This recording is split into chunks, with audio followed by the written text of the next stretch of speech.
Many of you who are using moving heads at your events might be using them in master-slave mode. And for control, maybe you're using something like this UCIR remote.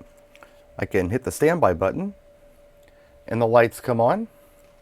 I can play a song like this and they go into sound active mode, where they're just moving to the beat of the music.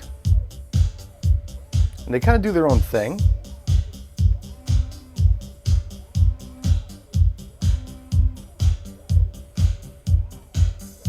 Now let's say that I didn't want them to move to the beat of the music. I want them to slow down a little bit.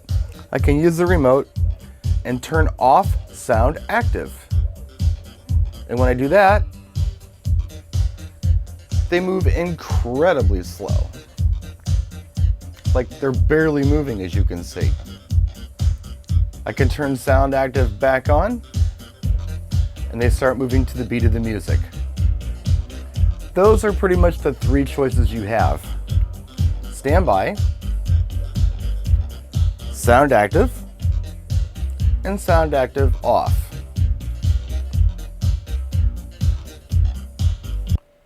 There's nothing wrong with running your lights like that. In fact, I've done it for years. Just simple master slave with a DMX cable and a remote control to do the standby, the sound active, and turn the sound active off. I was programming a set of moving heads for a friend of mine a couple weeks ago, and we were using the Airstream DMX bridge. He thought the lights might be moving a little slow, but then I put a track on and he was like, wow, this makes sense. We get something in between, barely moving and moving to every beat.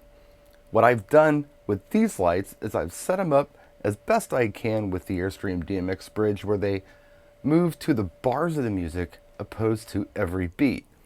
So here, check this out. I'm going to turn this show on right here. As you can see, it's a white light. It's not moving super slow, but it's not moving fast at all. It's kind of right in the middle. Let me put the music on and see if it makes sense to you.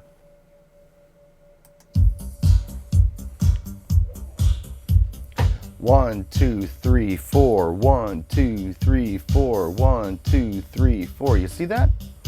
It's just a little different, and I think it makes a difference. They're not jerking to every beat. People don't jerk to every beat when they dance typically, especially to funky music. So these are kind of funky moving heads right now. But let's say you did want something to happen on every beat. You could do a couple of different things. You could either add some bars to the mix, or alternately, you could do color changes using the same movement but with a slightly different show that I programmed here. Have a look at this.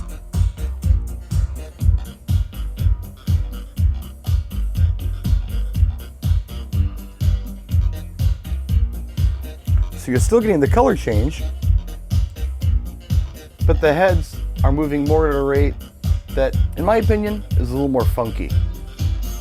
I don't know, what do you think? Just an idea, just a new dimension to heads for those of us who have been using Master Slave all along. Let me know what you think in the comment section.